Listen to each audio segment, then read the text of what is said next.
Hey guys, hope you've been doing good. Sorry for the late upload this time. Also, you read the title, so you know what this iceberg is about. But the unique thing about this video is that because you guys complained a lot about the background noises, so this time I've muted those.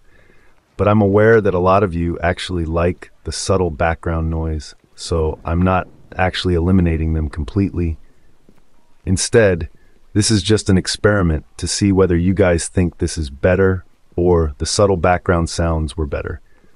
Also, one last thing before we start the video is that it's almost absurd how each and every one of these serial killers have been linked to a difficult or unusual childhood. I mean, this world is not easy, and a lot of people grow up in difficult conditions, and I'm no exception. But this doesn't mean we turn to inflicting pain on others. I mean, I'm no psychologist, so I don't know. Tell me in the comments what's your thinking on this. Do you think these are just excuses all of the serial killers use to avoid responsibility, or do you think there's a connection between a difficult childhood and harmful tendencies later in life? Okay, that's all. Now let's start the video with the first entry of the very first tier, with none other than the infamous Jeffrey Dahmer. Jeffrey Dahmer, born in 1960 in Milwaukee, Wisconsin, had a troubled upbringing. His parents' marriage was unstable, with his mother suffering from depression and his father often absent. Dahmer's early life was marked by isolation and strange fascinations, particularly with dead animals, which began after watching his father remove animal bones from under their house.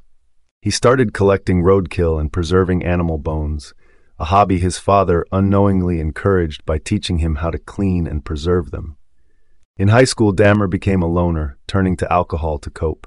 Despite showing some academic potential, he struggled socially and began to exhibit increasingly bizarre behavior, such as faking seizures and mocking people with disabilities.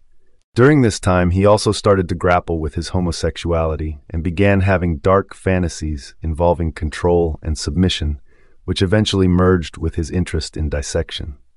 In 1978, just after graduating, Dahmer committed his first murder, killing 18-year-old Stephen Hicks. He bludgeoned and strangled Hicks, dismembering the body and later dissolving the remains. After this crime, Dahmer briefly served in the U.S. Army, but his alcoholism led to his discharge. In the mid-1980s, Dahmer's killings escalated as he began luring men to his grandmother's home, where he would drug, assault, and murder them. His grandmother, disturbed by his behavior and the foul odors from her home, eventually forced him to move out. Dahmer's killing spree intensified in his Milwaukee apartment in the late 1980s and early 1990s. His methods became more gruesome, involving necrophilia, cannibalism, and attempts to preserve body parts. Despite prior arrests molesting a boy, Dahmer's crimes went unnoticed until 1991, when one of his intended victims, Tracy Edwards, managed to escape and lead police to his apartment. Inside, they found a nightmarish scene, including human remains stored in the refrigerator and freezer.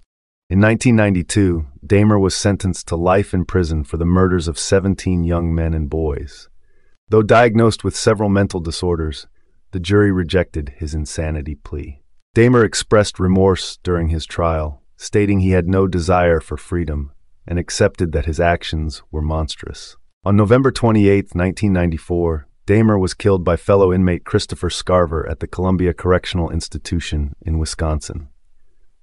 Scarver, disturbed by Dahmer's morbid behavior in prison, fatally beat him with a metal bar, bringing an end to one of America's most infamous serial killers. Ted Bundy was a notorious serial killer responsible for the deaths of at least 30 women during the 1970s, though many believe his actual victim count could be much higher. Known for his charm and good looks, Bundy used these traits to lure victims, making his eventual capture and trial a media sensation. He was executed in 1989 for his crimes. Born on November 24, 1946 in Burlington, Vermont, Bundy's early life was marked by family secrecy.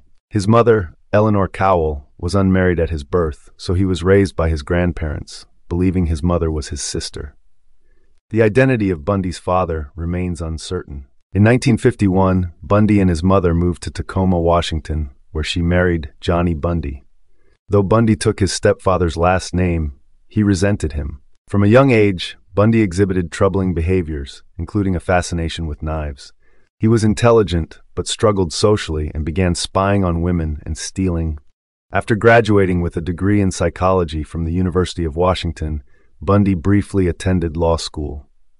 He dated Diane Edwards, whose eventual breakup left a lasting impact. Many of Bundy's victims resembled her, young women with long, dark hair. By the mid-1970s, Bundy had begun his killing spree. He often lured women by feigning injury before raping and murdering them. He is believed to have started killing in 1974, but some experts suggest he may have started much earlier. His murders span multiple states, and his pattern of behavior became more violent and methodical over time. Elizabeth Klopfer, Bundy's girlfriend from 1969 to 1975, played a key role in his eventual capture. Klopfer grew suspicious of Bundy's behavior, and after multiple instances, reported him to the police. However, Bundy's charm allowed him to evade suspicion for some time. Eventually, in 1975, Bundy was arrested for the attempted kidnapping of Carol Duranch, one of the few victims to escape. In 1977, Bundy escaped from custody twice. After his second escape, he made his way to Florida, where he committed the infamous Chi Omega sorority house murders, killing Margaret Bowman and Lisa Levy. His final known victim was 12-year-old Kimberly Leach, whom he kidnapped and killed in 1978. Bundy was captured shortly after. Bundy's trial captivated the public, with his charm and self-representation in court drawing attention. Despite his efforts, he was convicted and sentenced to death for the Chi Omega murders and the murder of Kimberly Leach. In 1980, during his trial, Bundy married Carol Ann Boone, a former co-worker, and fathered a daughter with her while on death row. Boone later divorced him after accepting his guilt. On January 24, 1989, Bundy was executed via electric chair at Florida State Prison. Crowds gathered outside the prison to celebrate, chanting and setting off fireworks. In his final hours, Bundy reportedly wept and expressed remorse during an interview with religious broadcaster James Dobson. His last words were, "Give my love to my family and friends." Charles Manson, the infamous leader of the Manson family, orchestrated a series of brutal murders in the late 1960s, including the horrific killing of pregnant actress Sharon Tate. Though he did not personally commit the murders, his manipulation and control over his followers led to his 1971 conviction and death sentence, later commuted to life in prison. Manson died of natural causes in 2017 at the age of 83. Born on November 12, 1934 in Cincinnati, Manson had a troubled childhood. His mother, a teenage alcoholic and prostitute, married, but the union quickly ended, leaving Manson in and out of juvenile detention centers. By age 12, he had turned to petty crime and spent much of his youth and early adulthood behind bars. Manson's psychological reports from this time described him as unstable and unpredictable. In the late 1960s, Manson gathered a group of devoted followers, mostly young women, who became known as the Manson family. They were drawn to his charisma, drug-fueled lifestyle, and bizarre beliefs, including his prophecy of an impending race war, which he called Helter Skelter, inspired by a Beatles song. Manson envisioned himself as a messianic leader who would guide the world through this chaos. The family lived on a ranch in California, where their ideology grew increasingly extreme and led to a series of violent murders. The Manson family is believed to have committed around 35 murders, though only a few were prosecuted. The most infamous took place over 2 nights in August 1969. Manson ordered his followers, Tex Watson, Susan Atkins, Patricia Krenwinkel, and Linda Kasabian, to kill everyone in a house rented by director Roman Polanski, who was away. They brutally murdered 5 people, including Polanski's wife, Sharon Tate, who was 8 months pregnant. The following night, Manson led another group to kill Leno and Rosemary LaBianca in similarly savage fashion. Although Manson did not directly participate in the killings, his role as the mastermind led to his conviction. His trial became a media spectacle where he carved an X into his forehead, later turning it into a swastika, and showed no remorse. The trial captivated the nation, and Manson's eerie charisma and influence over his followers fascinated and horrified the public. The Manson family wasn't immediately arrested for the murders, but for vandalism in Death Valley. A confession by one of the cult members eventually led the police to uncover their involvement in the killings. Manson continued to maintain followers even from behind bars and planned to marry a young admirer in the 2010s, underscoring his lingering influence. Manson spent 46 years in prison before dying in 2017. His death did not mark the end of his notoriety, as legal battles over his body and estate continued. John Wayne Gacy, one of America's most notorious serial killers, led a double life as a well-liked businessman and politician while committing heinous crimes as Pogo the Clown. Behind his friendly public persona, Gacy preyed on vulnerable young men, murdering at least 33 victims, most of whom he buried beneath his home. His chilling story shocked the nation, particularly the disturbing image of a killer dressed as a clown, contributing to widespread fear and distrust of clowns as once harmless entertainers. Gacy was born on March 17, 1942, in Chicago, into a troubled household. His father, a strict, traditional man, frequently criticized and physically abused him, while his mother provided love and protection. Despite this, Gacy's childhood was marked by emotional and physical abuse, leading him to repress his feelings and creating deep insecurities, especially around his gender and sexuality. This repression played a significant role in shaping his dark tendencies. After struggling through school due to a heart condition and social difficulties, Gacy moved to Springfield, Illinois, where he worked as a shoe salesman and entered politics. He married Marlon Myers, whose family had political connections, giving him the appearance of a successful family man. However, Gacy's personal life was far from ideal. He engaged in extramarital affairs and struggled with his sexual identity. In 1968, Gacy's criminal behavior caught up with him when he was convicted of assaulting a teenage boy. He was sentenced to 10 years in prison but was released after just 16 months for good behavior. Upon his release, Gacy moved back to Chicago, remarried, and appeared to rebuild his life, starting a construction business and re-engaging in politics. However, his violent tendencies resurfaced. Gacy created the Pogo the Clown persona, performing at local events to maintain his outward charm while using it as a cover to lure and murder young men. He lured his victims with promises of work or parties, then tortured, whipped, and killed them, burying their bodies in the crawl space beneath his house. His gruesome crimes went unnoticed for years. In 1978, Gacy's crimes were finally exposed when a 15-year-old boy named Robert Piest went missing. Police linked his disappearance to Gacy and, upon searching his home, discovered the decomposing bodies of Gacy's victims.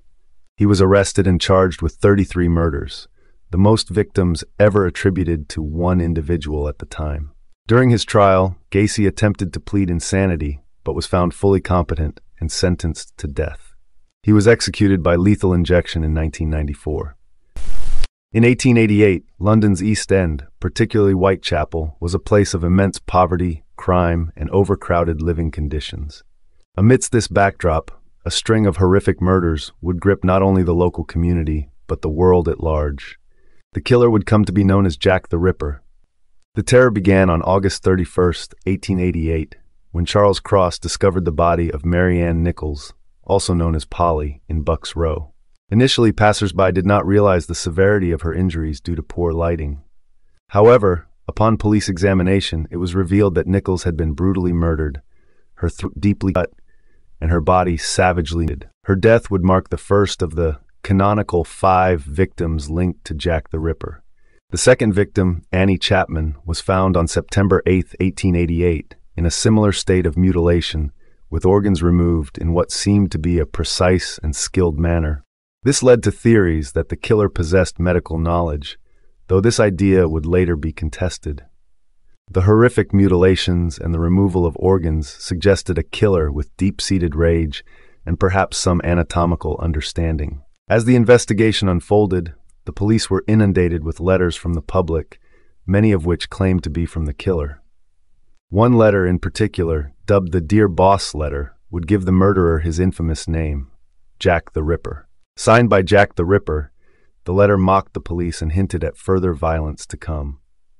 This fueled public hysteria. The Ripper's most gruesome murder occurred on November 9, 1888, when Mary Jane Kelly, a young Irish woman, was found in her lodging at Miller's Court. Her body was so horrifically mutilated that it was barely recognizable.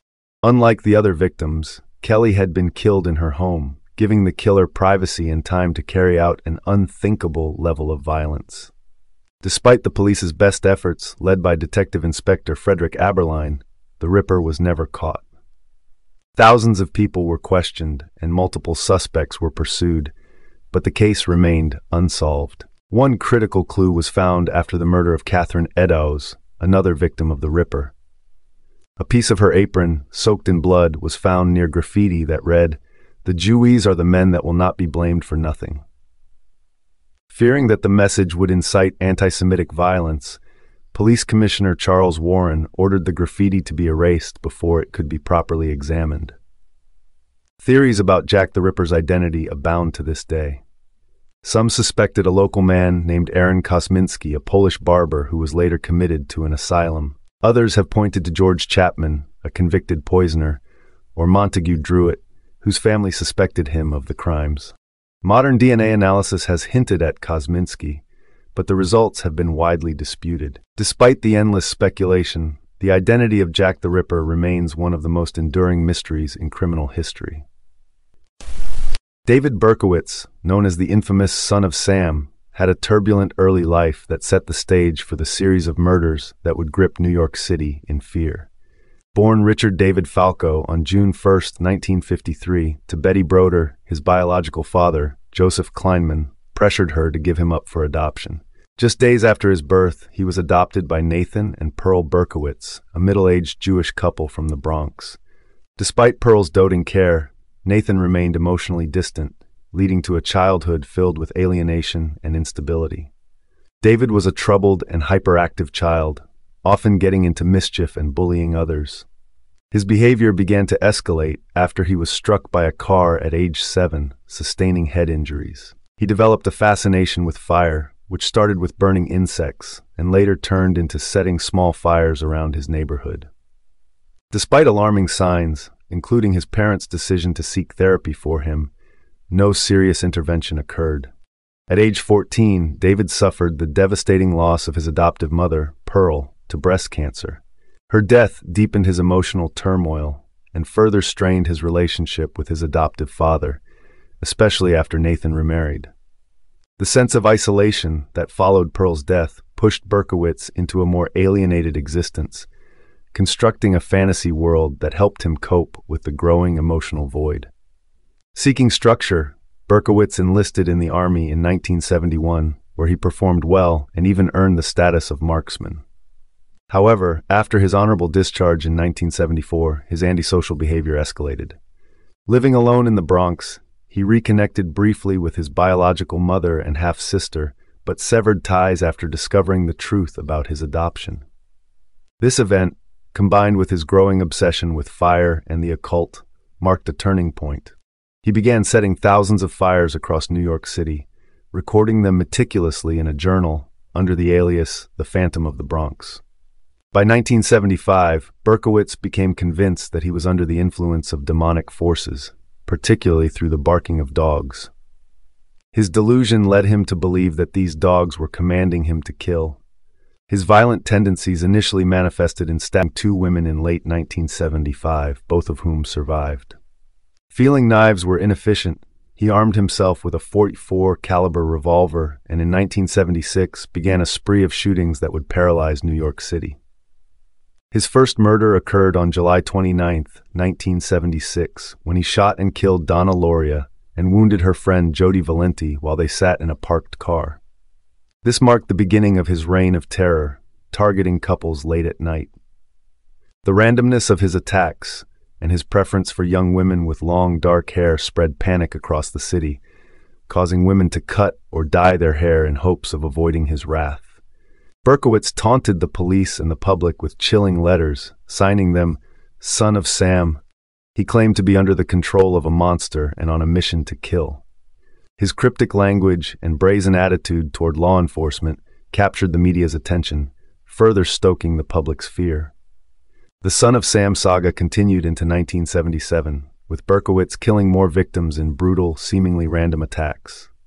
However, his reign came to an end after a neighbor, Cecilia Davis, provided a crucial tip that led investigators to his car, which had been ticketed the night of one of the murders.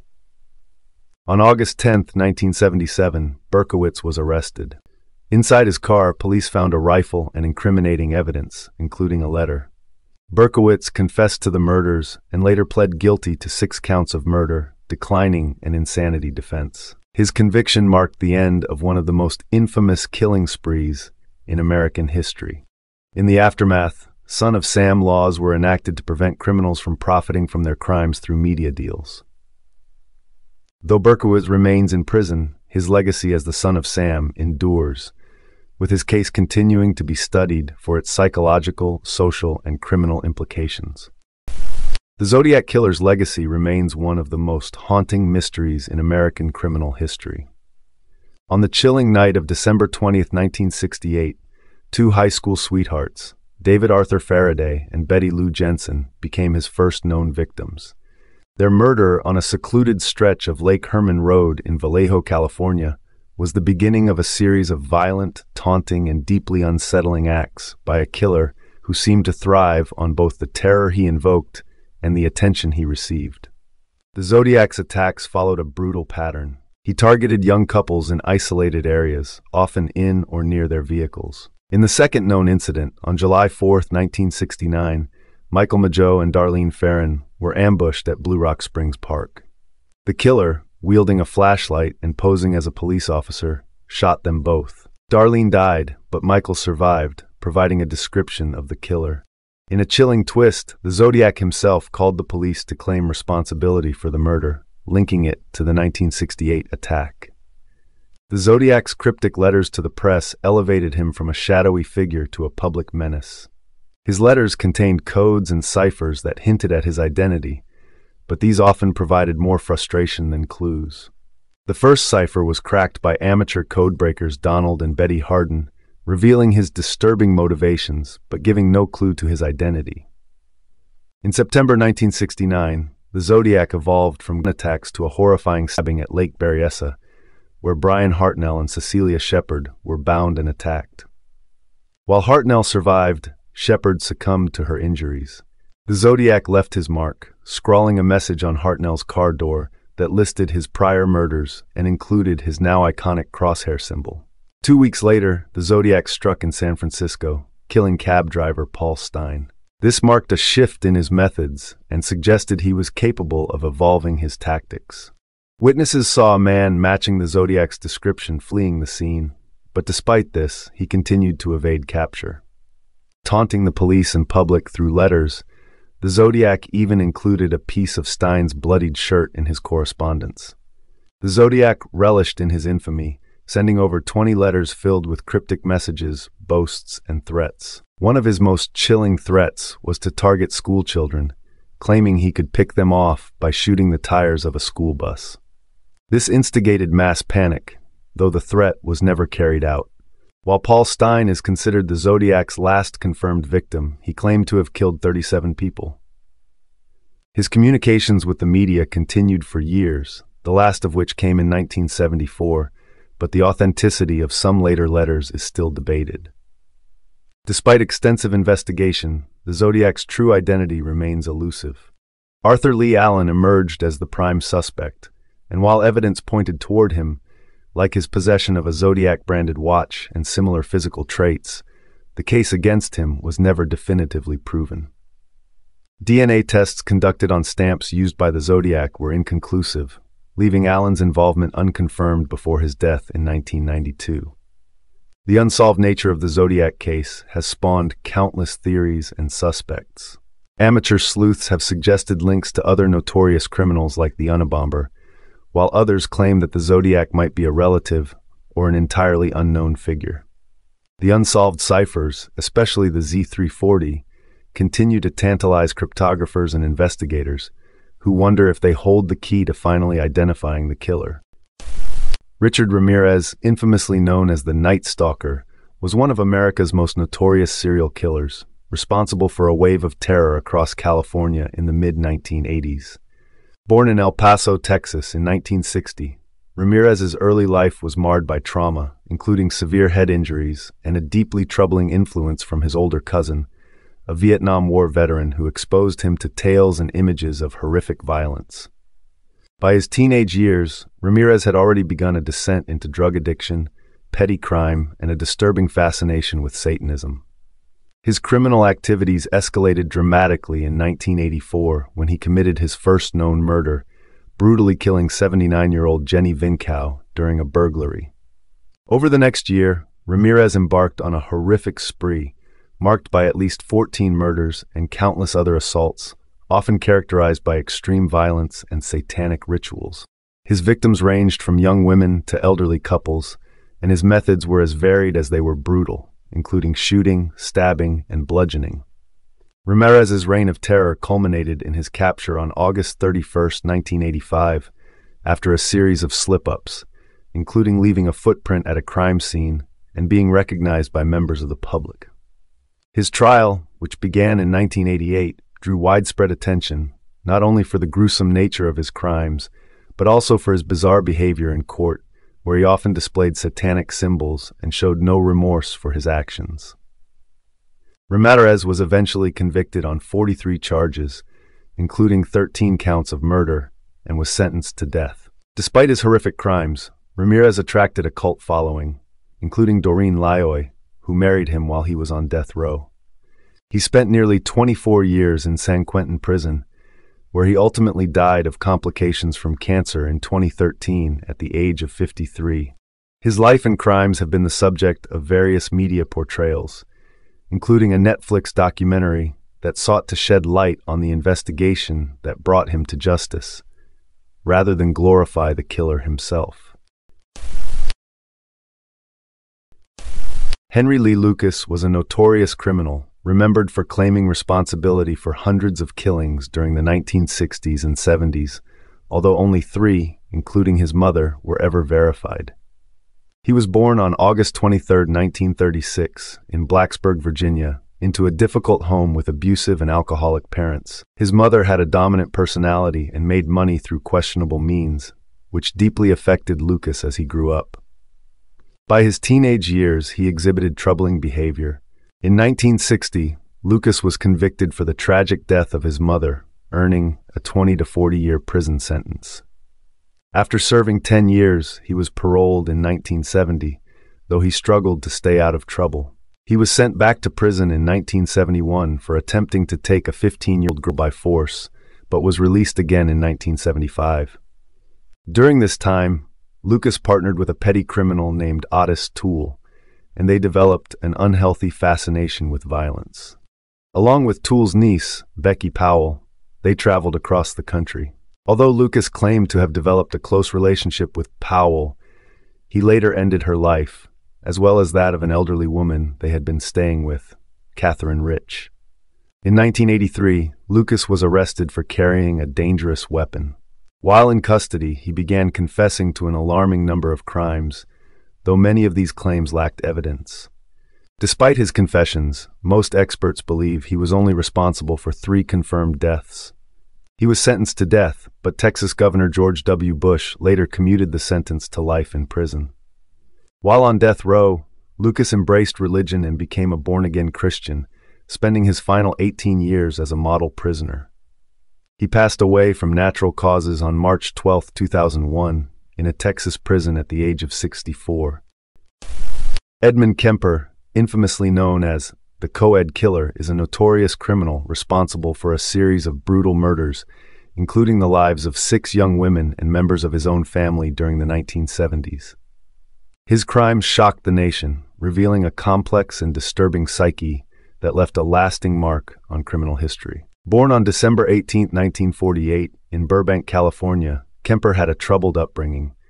After his parents divorced, he moved to Montana with his mother, Clarnell, and 2 sisters. His relationship with Clarnell was fraught with emotional abuse, as she often berated and belittled him.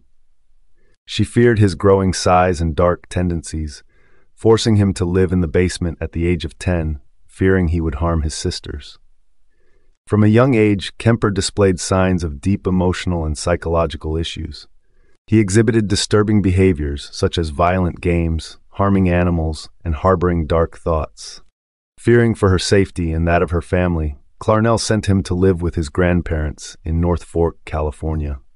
At the age of 15, Kemper's suppressed anger exploded into violence. On August 27, 1964, after an argument, Kemper shot and killed his grandmother in a fit of rage. When his grandfather returned home, Kemper fatally shot him as well, later explaining that he did not want his grandfather to suffer the shock of discovering his wife's body. After the murders, Kemper called his mother and subsequently turned himself in to the authorities. Following his arrest, Kemper was diagnosed with paranoid schizophrenia and sent to Atascadero State Hospital, a maximum security facility for mentally ill offenders. Despite his diagnosis, he was considered highly intelligent and manipulative, gaining the trust of doctors who believed he had improved. In 1969, at the age of 21, he was released, despite recommendations that he not return to live with his mother. Against professional advice, Kemper returned to Santa Cruz to live with Clarnell. Despite their tumultuous relationship, he tried to reintegrate into society by holding several jobs and even attempting to join the state police, only to be rejected due to his imposing size, 6 feet 9 inches tall and weighing nearly 300 pounds. This earned him the nickname Big Ed. During this time, Kemper developed an unsettling habit of picking up female hitchhikers.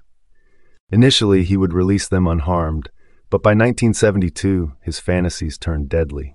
His first known victims were Marianne Pesce and Anita Lucchesa, 2 college students whom he picked up, murdered, and dismembered.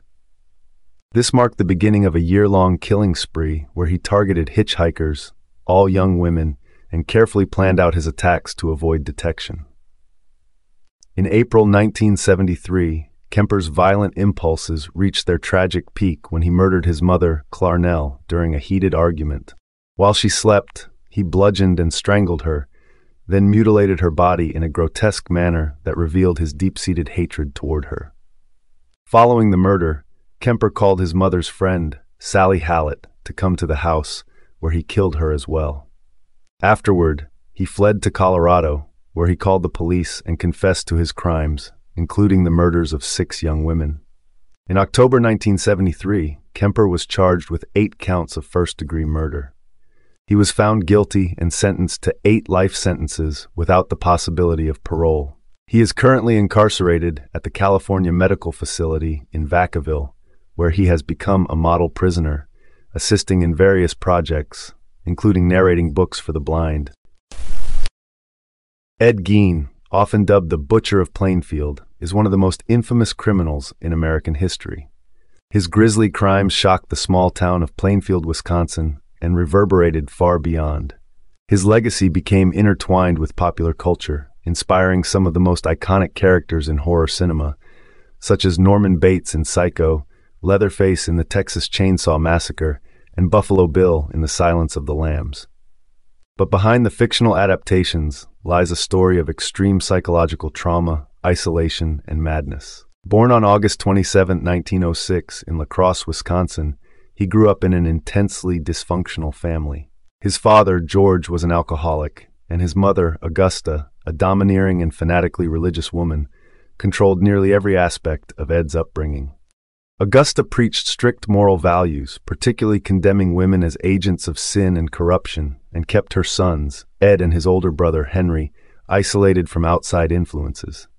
In 1915, the family moved to a remote farm near Plainfield, Wisconsin, where Ed would spend the rest of his life in seclusion. Ed's attachment to his mother became a defining aspect of his life, as she dominated him emotionally, shaping his beliefs and behavior. He rarely ventured off the farm except to attend school, where his social awkwardness and unusual behavior made him a target of bullying. His mother's oppressive influence stifled any meaningful relationships with peers, especially women. In 1940, Ed's father died, leaving Ed and Henry to support the family. The 2 brothers worked odd jobs around Plainfield, earning a reputation as reliable, albeit eccentric, laborers. However, in 1944, Henry died under suspicious circumstances during a brush-clearing fire. Although the death was officially ruled accidental, some have speculated that Ed may have been involved, especially given his later behavior. The most significant turning point in Ed's life came in 1945, when Augusta passed away after suffering a series of strokes. Her death devastated Ed, and he became increasingly isolated. He kept her bedroom in immaculate condition as a shrine, while the rest of the house descended into squalor. With her gone, Ed turned inward, fixating on dark interests such as anatomy and death, which he fed through books on the human body and tales of Nazi atrocities. Ed's crimes first came to light in 1957 after the disappearance of Bernice Worden, the owner of a local hardware store. Her son, Frank Worden, a deputy sheriff, suspected Ed, who had been at the store earlier that day. When authorities searched his farmhouse, they uncovered horrors beyond imagination. Inside, they found Bernice Worden's body hanging in a shed, mutilated in a manner reminiscent of a hunting kill. But the discoveries in the house were even more disturbing.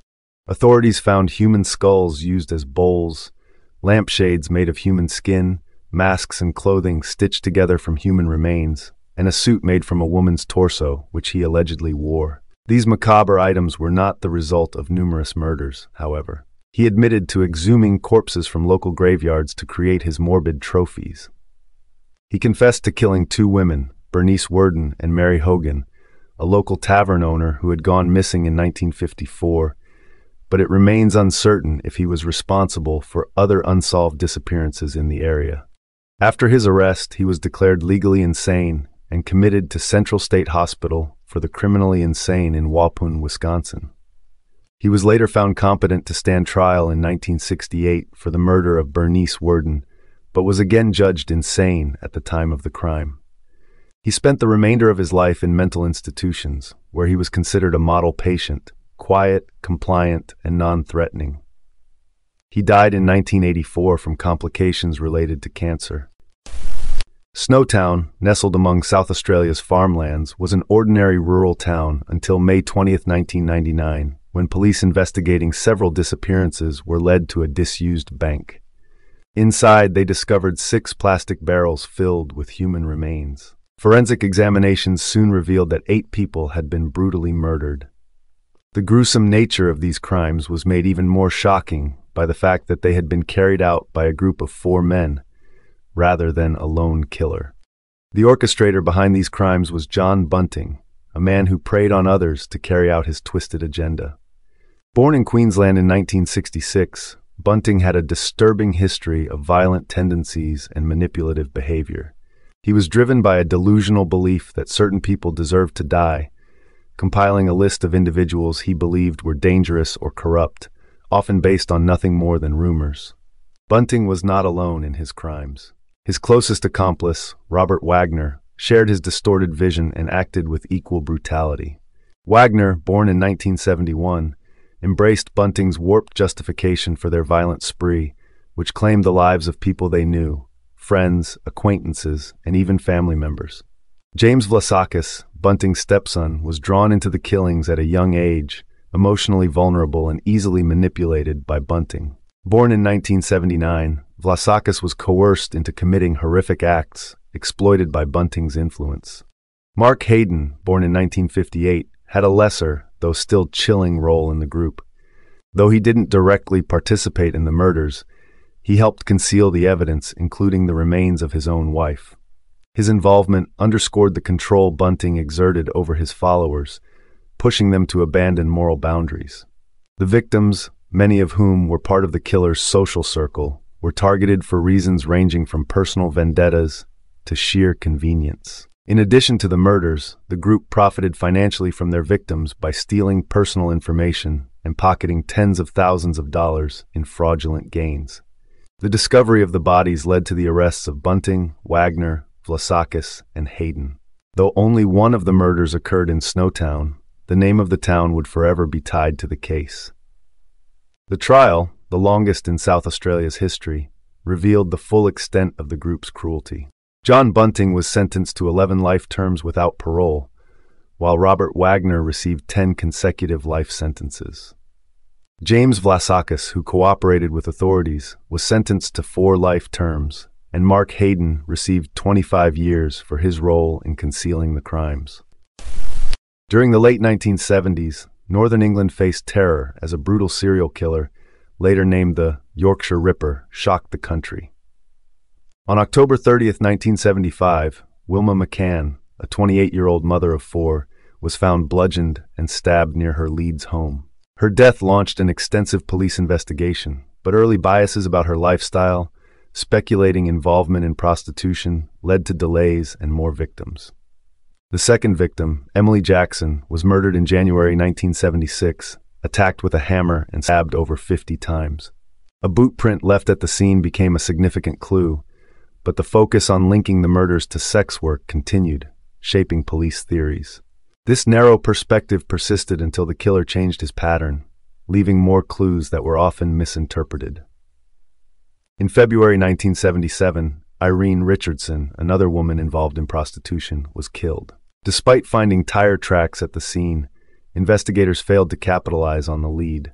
Patricia Tina Atkinson was murdered next in April, this time inside her apartment, shifting the killer's method. However, police still clung to the theory that his motive was hatred for sex workers. The case took a dark turn in June 1977 when 16-year-old Jane McDonald was murdered. She wasn't involved in prostitution, and her death shattered the public's perception that only vulnerable women were at risk. This led to growing protests, such as the Reclaim the Night marches, where women demanded safer streets. Despite these developments, the killer, Peter Sutcliffe, remained elusive. In 1978, Sutcliffe continued his rampage. Two women, Yvonne Pearson and Helen Ritka, were murdered in January, but Pearson's body wasn't discovered until months later. Around the same time, the police received letters claiming to be from the killer, further fueling the belief that the murderer hated prostitutes. These letters led investigators down a misleading path that distracted them from other critical leads. In 1979, Sutcliffe sent an audio tape to police, using a Geordie accent to taunt them. This further convinced investigators that the killer was from Sunderland, leading to a massive public appeal to identify the voice. Despite surviving victims claiming the killer had a Yorkshire accent, police dismissed these assertions. Throughout this time, Sutcliffe continued his killing spree. His final known victims were Jacqueline Hill and Marguerite Walls in 1980. Sutcliffe was finally captured in 1981, not due to any major investigative breakthrough, but because police stopped him for a minor offense. When they searched his car, they found the murder weapons he had discarded. Sutcliffe's arrest exposed serious flaws in the investigation, as he had been interviewed multiple times before, but was overlooked due to police fixation on the misleading clues, such as the false Geordie accent. He was sentenced to life in prison for his crimes, and died in 2020 after contracting COVID-19. So this entry is going to sound very vague, but basically it was their daughter who told police what her parents did to her, which led to them being caught. And I can't really tell what Fred and Rena did, but you'll probably be able to fill in the details while I tell it. Fred West was a British man born on September 29, 1941, in the small town of Muchmarcle, Herefordshire. He grew up in a working-class family and experienced a challenging childhood marked by strict parental discipline and financial hardship. As a young man, Fred struggled to find his place in the world and faced numerous difficulties, including leaving school at an early age to work. In the 1960s, Fred moved to Gloucester, where he began to build a life for himself. He had a variety of jobs, but eventually found work as a builder.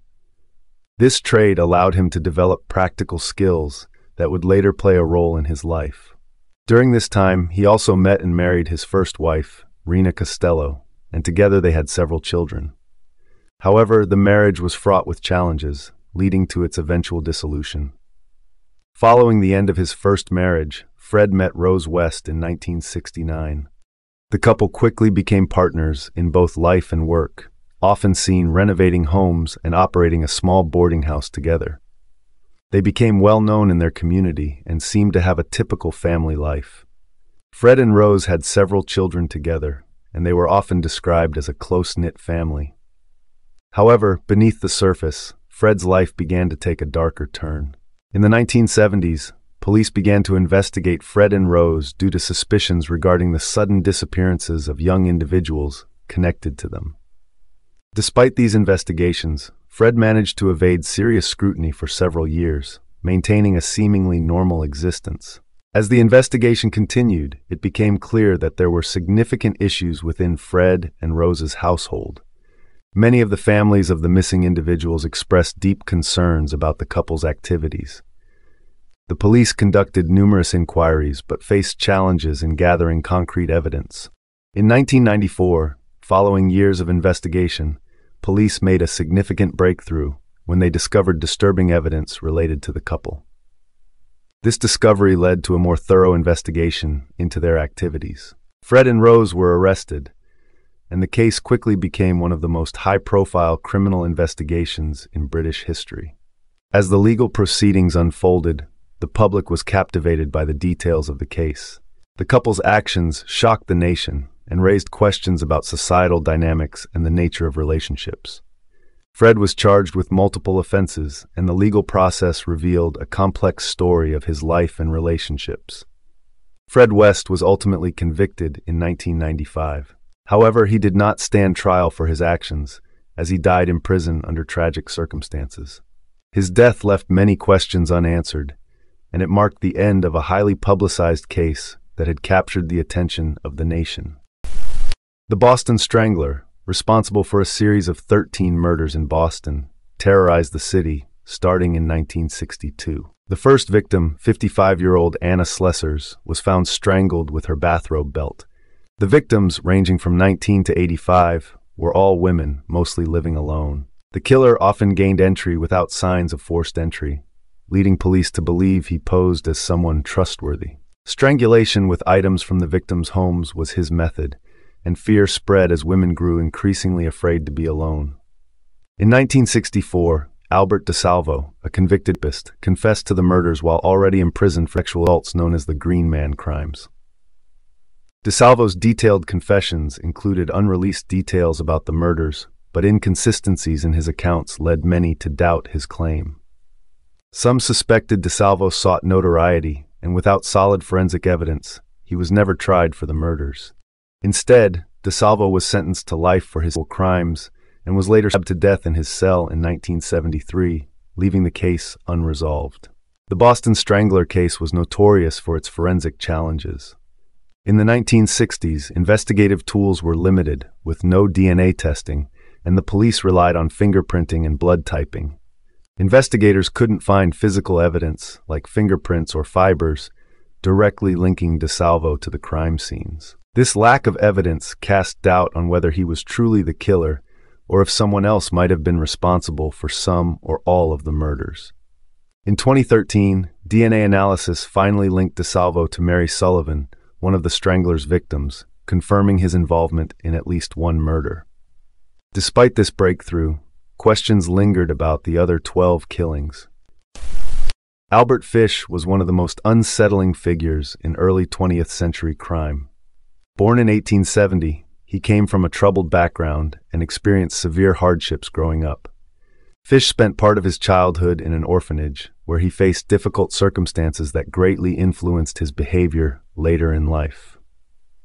By his teenage years, he had developed unusual interests and behaviors, which set him on a dark path. Fish led an outwardly ordinary life, marrying and having 6 children, yet privately he began to exhibit increasingly concerning tendencies. By the 1920s, he had become notorious for his strange and unsettling activities, often targeting vulnerable individuals. His behavior included acts that were both inappropriate and harmful, causing significant distress to those involved. One of the most infamous events in his life was the 1928 disappearance of a young girl named Grace Budd. Fish had approached the Budd family under a false identity, claiming to offer a job to Grace's brother. Instead, he convinced them to allow Grace to accompany him on an outing, but she was never seen again. Years later, a letter from Fish to the Budd family revealed his role in the incident, leading to his eventual capture. Fish was arrested in 1934, and during his trial in 1935, it became clear that he struggled with serious psychological issues. The court case garnered widespread attention due to its shocking nature, and Fish's behavior in the courtroom further cemented his legacy as a deeply troubled individual. Despite arguments about his mental state, he was found guilty and sentenced to death in 1936, ending one of the darkest chapters in American crime history. So I cannot tell you everything he did, but basically X-rays showed he placed needles inside his pelvis because somehow this gave him satisfaction. This is totally normal, and he also just consumed people who were in their early years. The DC sniper attacks began on October 2, 2002, with the shooting of James Martin in Maryland, followed by 5 more deaths in the next 24 hours. The attacks, carried out in public places like gas stations and parking lots, were random, sparking widespread fear across the Washington, D.C. area. The victims varied in age, race, and occupation, making it difficult for investigators to find a motive. Schools went on high alert, public events were canceled, and residents were too scared to go outside. Law enforcement agencies, including the FBI and ATF, teamed up to track the elusive snipers, but early investigations yielded few leads. The shooters, later revealed to be John Allen Muhammad, a 41-year-old Gulf War veteran, and 17-year-old Lee Boyd Malvo, used a modified Chevrolet Caprice with a small hole in the trunk, allowing them to shoot undetected. Muhammad, who had financial struggles and personal grievances, manipulated Malvo into helping carry out the attacks. Their motive was complex, as Muhammad planned to extort the government and settle personal scores, while Malvo, deeply influenced by Muhammad, saw the attacks as part of a greater mission. A key breakthrough came when Malvo's fingerprints, found on a magazine, linked him to the crime scenes. A tip from a citizen later led to the duo's capture on October 24, 2002. Muhammad was sentenced to death and executed in 2009, while Malvo, a minor during the attacks, was sentenced to life without parole. His case has since been revisited due to changing legal views on juvenile sentencing, but he remains incarcerated. Aileen Carol Wuornos was born on February 29, 1956, in Rochester, Michigan. From an early age, her life was shaped by abuse and neglect. Her father was a convicted sex offender who committed suicide, while her mother abandoned her when she was just 4 years old. Raised by her abusive grandparents, Aileen endured years of physical, emotional, and sexual abuse at the hands of her grandfather. By the time she was a teenager, Wuornos had turned to prostitution, engaging in sexual activities to trade for basic needs. At 14, she became pregnant, allegedly after being raped by a family friend, and gave birth to a child who was put up for adoption. Wuornos soon left her grandparents' home and began a life of crime, engaging in petty theft and work. Her troubled early adulthood was marked by violence, and she was frequently arrested. In 1976, she briefly married an older man, but her violent behavior led to a quick annulment. Between 1989 and 1990, Wuornos embarked on a killing spree that left 7 men dead. Posing as a hitchhiker or prostitute, she would lure her victims, then shoot them at close range, rob them, and leave their bodies in isolated locations. Her victims ranged in age, and while Wuornos claimed self-defense in some cases, the consistency of her methods suggested otherwise. The first victim, Richard Mallory, was killed in November 1989, and his murder set off a spree that continued into 1990, with victims including David Spears, Charles Carskadden, Peter Seams, and others. In January 1991, Wuornos was arrested after being linked to the crimes through evidence like fingerprints. Her romantic partner, Thierry Amour, cooperated with the police, which led to a confession from Wuornos. Despite pleading self-defense, Wuornos was convicted of first-degree murder and sentenced to death for multiple crimes. Aileen spent her final years on death row, where her mental health deteriorated. She became increasingly paranoid and erratic, eventually refusing to appeal her sentences. She was executed by lethal injection on October 9, 2002. Her story remains controversial, with some viewing her as a cold-blooded killer and others as a victim of her tragic upbringing. H. Holmes, born Herman Webster Mudgett on May 16, 1861, in Gilmanton, New Hampshire, is often regarded as America's first serial killer. From a young age, he exhibited an unusual interest in death and dissection, behaviors that hinted at his future criminal tendencies. His intelligence and interest in medicine led him to the University of Michigan, where he honed his anatomical skills. However, he also began committing insurance fraud by using cadavers to fake accidents and claim payouts. After graduating in 1884, Mudgett adopted the name H.H., beginning a new chapter of deceit, traveling across the country, marrying multiple women under false identities, and engaging in various criminal activities. In 1886, Holmes settled in Chicago and built a three-story structure that would later be known as the Murder Castle. Disguised as a hotel and retail space, the building contained secret passageways, trapdoors, soundproof rooms, and gas chambers designed for killing his victims. Holmes constructed the building in such a way that no single contractor knew its entire layout. He used the 1893 World's Columbian Exposition to lure victims, often women who came to Chicago seeking work, into his castle where few escaped alive. Holmes's motivations for murder were primarily financial. He would often take out life insurance policies on his victims before killing them. His first known victims included Julia Smythe and her daughter Pearl, both of whom vanished under mysterious circumstances. Another victim, Emmeline Sigrand, disappeared after Holmes had promised to marry her. Holmes also killed Minnie Williams and her sister Nanny after convincing Minnie to sign over her property to him.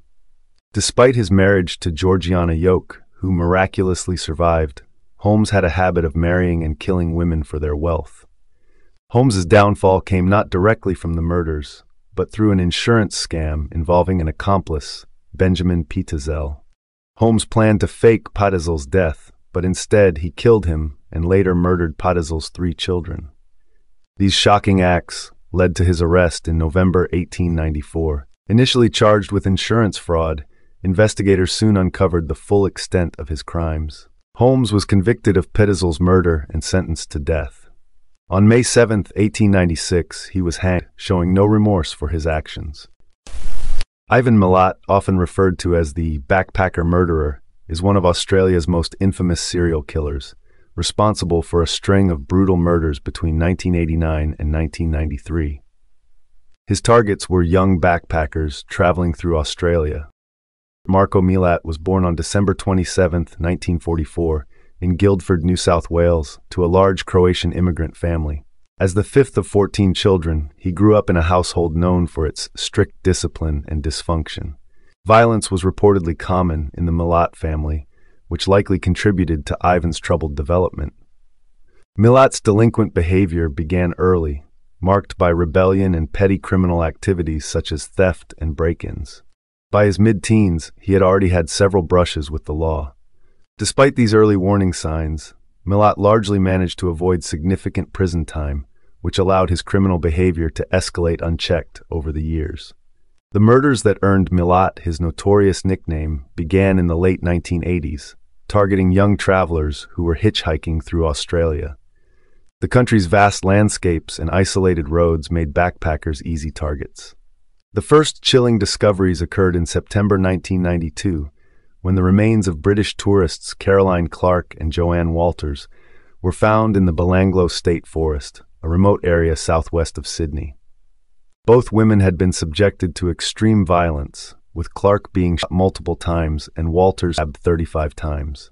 The level of brutality suggested the killer took pleasure in inflicting pain. Over the following months, more bodies were found in the same forest. By 1993, the remains of 5 more victims had been unearthed. German travelers Gabor Neugebauer and Anja Habschied, Australians James Gibson and Deborah Everest, and another German backpacker, Simone Schmidl. Each murder revealed disturbing patterns of violence and torture, with most of the victims being either stabbed or shot and left in remote areas. The consistent brutality of the crimes sparked widespread fear, as young travelers were warned against hitchhiking. Milat's killing spree continued for years without resolution, despite extensive police efforts to track down the killer. The investigation, known as Task Force Air, involved one of the most complex and extensive operations in Australian history.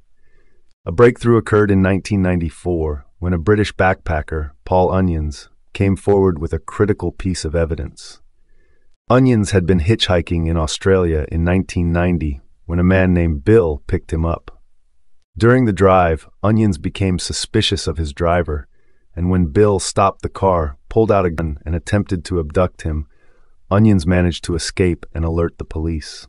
Years later, after hearing about the backpacker murders, Onions realized the man who had tried to abduct him was likely the same person responsible for the murders. Onion's testimony led police to Ivan Milat, whose physical description and history matched the profile of the suspect. After a detailed investigation, Milat was arrested in May 1994. A search of his home revealed damning evidence, including weapons used in the murders and personal belongings of several victims, linking him directly to the crimes. Milat's trial in 1996 was one of the most high-profile cases in Australian history. Despite overwhelming evidence, including the testimony of Paul Onions, Milat maintained his innocence throughout the proceedings. His calm demeanor during the trial stood in stark contrast to the horrific nature of his crimes. The prosecution presented a solid case based on forensic evidence, witness accounts, and Milat's possession of the victim's belongings. Milat's defense tried to shift the blame to other members of his family, suggesting that the evidence was circumstantial and that others could have been involved in the murders. However, the jury found him guilty of all 7 murders. On July 27, 1996, Ivan Milat was sentenced to 7 consecutive life sentences without the possibility of parole. Judge David Hunt described Milat's crimes as among the most appalling in Australian criminal history. Despite the conviction, Milat remained defiant, never confessing to his crimes or providing any closure to the victims' families.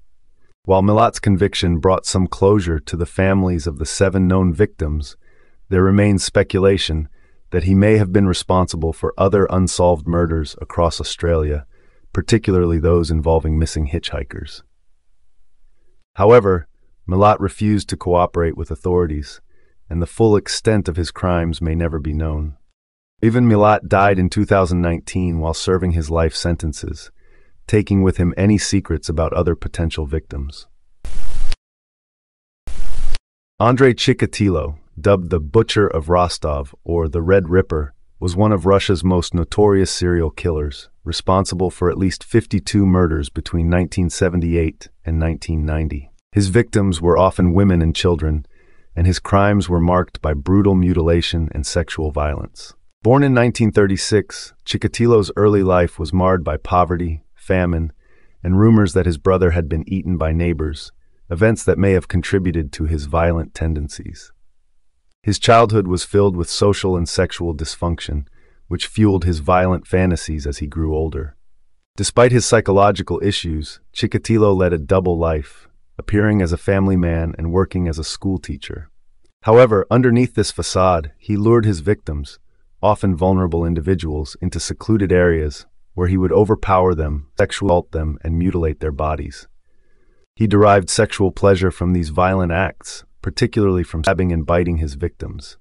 His ability to evade capture was partly due to the inefficiency of Soviet law enforcement and the limitations of forensic technology at the time. Chikatilo was first linked to a murder in 1978, but the police wrongfully convicted and executed another man for the crime. This error allowed him to continue killing for years. The fall of the Soviet Union in the late 1980s contributed to his eventual capture, as greater media scrutiny and public outcry pushed authorities to intensify their efforts. He was arrested in 1990 after being seen acting suspiciously near a train station, a common location for his crimes. Forensic evidence, including samples, eventually tied him to the murders. During his 1992 trial, Chikatilo's bizarre and erratic behavior captivated the public. He was convicted of 52 murders and sentenced to death, ultimately being executed by a gunshot to the head in 1994. His case highlights the failures of Soviet law enforcement, which was slow to acknowledge sexual violence and struggled with outdated investigative methods.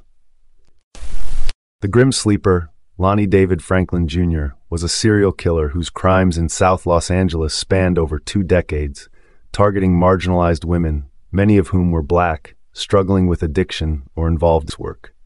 From 1985 to 2007, Franklin murdered at least 10 women, though the actual number of victims is suspected to be far higher. His nickname, Grim Sleeper, stems from a presumed 14-year hiatus between killings, though evidence suggests this break may not have been real. Franklin's ability to operate for so long without being caught points to systemic failures in law enforcement and society's neglect of marginalized communities. The Los Angeles Police Department, LAPD, faced significant criticism for its slow response, with activists highlighting how little attention was given to the deaths of poor, Black women. What ultimately led to Franklin's arrest in 2010 was the rise of DNA technology, specifically familial DNA searching. Investigators linked evidence from crime scenes to Franklin through his son's DNA. The breakthrough came after years of community pressure and frustration over law enforcement's inaction. When police searched Franklin's home, they found hundreds of disturbing photographs of women, many of whom were unconscious or in compromising positions. These images suggested Franklin's victim count could be far higher than the 10 for which he was convicted. His arrest shocked those who knew him, as Franklin had led an unassuming life as a mechanic in South Los Angeles. Franklin was convicted of 10 murders in 2016 and sentenced to death, though he never admitted guilt. He died in 2020 while on death row, leaving many questions unanswered, particularly regarding the true number of his victims.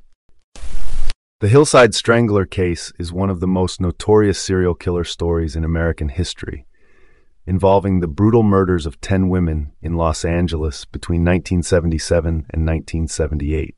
Initially, authorities believed a single killer was responsible, but it was later revealed that 2 men, Kenneth Bianchi and his cousin Angelo Buono, had worked together in carrying out these horrifying crimes. The pair lured their victims, many of whom were sex workers or runaways, by posing as police officers before abducting, torturing, and ultimately strangling them. Bianchi and Buono's partnership was deeply disturbing. Buono, the older of the two, was sadistic and domineering, while Bianchi, although less aggressive, sought validation from his cousin. Together, they formed a deadly duo that preyed on women, inflicting unimaginable cruelty. After the women were killed, their bodies were dumped in the hills surrounding Los Angeles, a method that earned the killers the nickname the Hillside Strangler. The police were initially baffled by the case. The randomness of the murders, the lack of forensic evidence, and the different backgrounds of the victims made it difficult to connect the dots. However, the psychological profile of the killers began to emerge as authorities identified a pattern of dominance and sadism, with the killers deriving pleasure from asserting control over their victims. Bianchi's arrest in 1979 for a failed murder attempt in Washington was a turning point. He attempted to claim that one of his alter egos committed the murders in a bid to escape responsibility, but experts quickly debunked this defense. Under pressure, Bianchi confessed and implicated Buono, unraveling the case. The trials were lengthy and controversial, with Bianchi agreeing to testify against his cousin in exchange for a reduced sentence. Buono was convicted in 1983 of 9 of the murders and sentenced to life without parole. Bianchi, for his cooperation, also received a life sentence. Their trials captivated the nation, not only for the brutality of the crimes, but also for the media frenzy that followed each revelation. The Moores murders, carried out by Ian Brady and Myra Hindley between 1963 and 1965, remain among the most infamous crimes in the UK, largely due to the disturbing nature of the crimes and the young age of the victims. This horrifying series of events unfolded in the Manchester area, where 5 innocent children were lured away by the pair and taken to the desolate Saddleworth Moor. The emotional impact these crimes left on the nation is still felt today. Ian Brady was born in 1938 in Glasgow and had a difficult upbringing. As he grew older, he became intensely interested in ideas surrounding control, power, and darker philosophical concepts. His fascination with these ideas shaped his later actions. Brady's partner in crime, Myra Hindley, was born in Manchester in 1942. She led a more stable early life, but her life took a fateful turn when she met Brady in 1961. Over time, she became captivated by Brady's influence, and her involvement in the crimes followed as she became his close confidant and active participant in his plans. The couple's crimes began in July 1963 with the disappearance of 16-year-old Pauline Reed. Brady and Hindley convinced her to join them on a car ride, taking her to Saddleworth Moor, a remote area that became the setting for their acts. Pauline's remains were hidden in this location, and her case would go unsolved for many years. Not long after Pauline's disappearance, another child, 12-year-old John Kilbride, vanished under similar circumstances. Brady and Hindley again used their cunning to deceive and mislead, taking him to the same remote moorland. His disappearance, like Pauline's, left the community in shock and fear. The authorities struggled to make sense of the disappearances, as no clear connection between the victims was immediately apparent.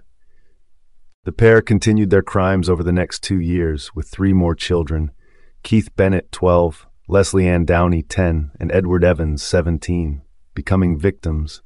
What set these cases apart from others was the methodical and calculating manner in which Brady and Hindley committed their acts. They even documented their crimes, creating troubling evidence that would later play a key role in their trial. Their downfall came in October 1965 when Brady involved Hindley's brother-in-law, David Smith, in their final crime. After witnessing a violent act against their last victim, Edward Evans, Smith fled and informed the police, leading to the couple's arrest. The subsequent investigation uncovered photographs and recordings that linked Brady and Hindley to the missing children. The trial in 1966 was a national sensation. Hindley at first attempted to downplay her role, claiming Brady had manipulated her. However, the overwhelming evidence led to both being convicted and sentenced to life in prison. While they were tried for the deaths of 3 children, they were strongly suspected of being responsible for others. Despite their convictions, one victim, Keith Bennett, was never found, leaving his family in heartbreaking limbo. Brady, who passed away in 2017, refused to disclose the location of his remains, keeping the full truth hidden. His secrecy left a lasting pain for Keith's family, especially his mother, Winnie Johnson, who tirelessly sought closure until her own death. Stephen Port, often referred to as the Grinder Killer, was responsible for a series of tragic deaths between 2014 and 2015, targeting young gay men in London. His crimes were particularly shocking, not only because of their premeditated nature, but also due to the failure of law enforcement to recognize the connections between the victims. By using dating apps such as Grindr to find and exploit his victims, Port's actions left a lasting impact on the LGBTQ+ community and raised critical concerns about safety and bias in investigations. Born in 1975 in Southend-on-Sea, England, Port was raised in a middle-class household. Despite this seemingly ordinary background, by adulthood, Port had grown into an introverted and isolated figure. Working as a chef, he presented himself as a quiet individual to his neighbors. However, his online persona was markedly different. Using dating apps, Port would often misrepresent himself, appearing more charismatic and appealing to young men than he was in reality. Port's method involved luring vulnerable individuals, often younger gay men, into meetings. His primary tool for finding his victims was the dating app Grindr, which allowed him to present a facade of charm and friendliness. However, beneath this veneer, Port harbored deeply harmful intentions, exploiting the anonymity of online interactions to manipulate his targets. The first known victim of Stephen Port was 23-year-old Anthony Walgate, a fashion student. In June 2014, Port contacted Walgate through a false escort service and invited him to his home. Shortly after their meeting, Walgate tragically lost his life, and his body was found near Port's residence. Initially, law enforcement failed to recognize the circumstances surrounding Walgate's death, partly due to the misleading information Port provided. Just 2 months later, in August 2014, Port claimed another victim, 22-year-old Gabriel Kovari from Slovakia. Kovari's body was discovered in a graveyard not far from Port's home.